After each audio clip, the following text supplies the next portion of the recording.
Nanomboka androany ary toy hatramin'ny 4 Desambra izao ny varavarana misokatra izay tanterahana eny amin'ny lapantanana Analakely eny etsika izay miompana amin'ny fisorohana sy ny famahana ny olona ny fananatany.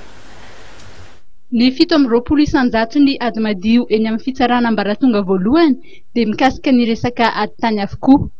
Betsaka ireo manao osika raha ny voalazan'ny sekretera jeneraly ny ministeran'ny fitsarana.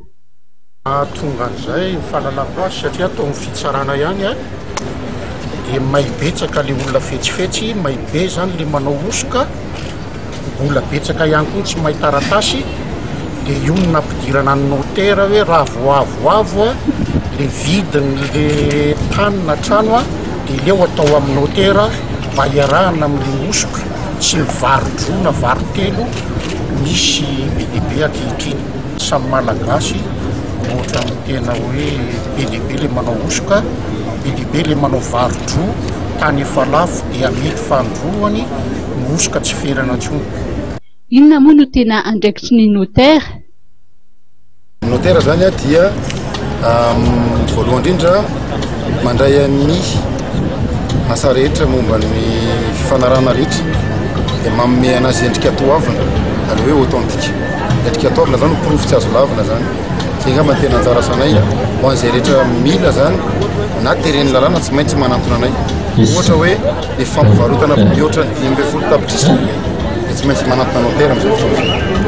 Dia misy karazany maromaro zany tsy maintsy anantona notera. Ny ahafantarantsika azy ohatra hoe ditim-pananana manantona notera koa zany.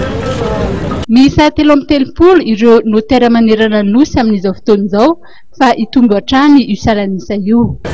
330 notera amin'izao tsika miresaka izao.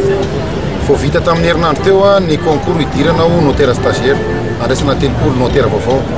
Amin'ny herintaona, amin'ny voalohan'ny taona ho avy eo misy 90 notera vaovao indray anampisan'ireo efa perinasa. Vao valy angamba rehefa antainao hoe rehefa kelikely zany amin'ny herintaona zany rehefa miampy 90 le taona 30. Afaka roa taona indray zany miala amin'ny taona ho avy eo misy notera 30 indray ivoaka, misy recrutement indray, misy fidirana vaovao indray ao anatin'ity.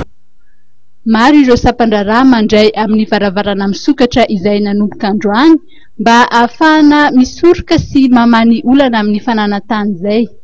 Anisan'ny lohahevitra Ovelabelarina mandritra ity hetsika ity izay mitohy hatramin'ny faha-4 ny volana Novambra ny fomba fivarotana sy fifidianana tany sy trano, ny fomba famondrana anaran'ny tompon'ny tany ara-pandovana, ao ihany koa ny fomba fisorohana ny olana ara-tany ary ny fomba fangatahana fahazoan-dalana anorina trano.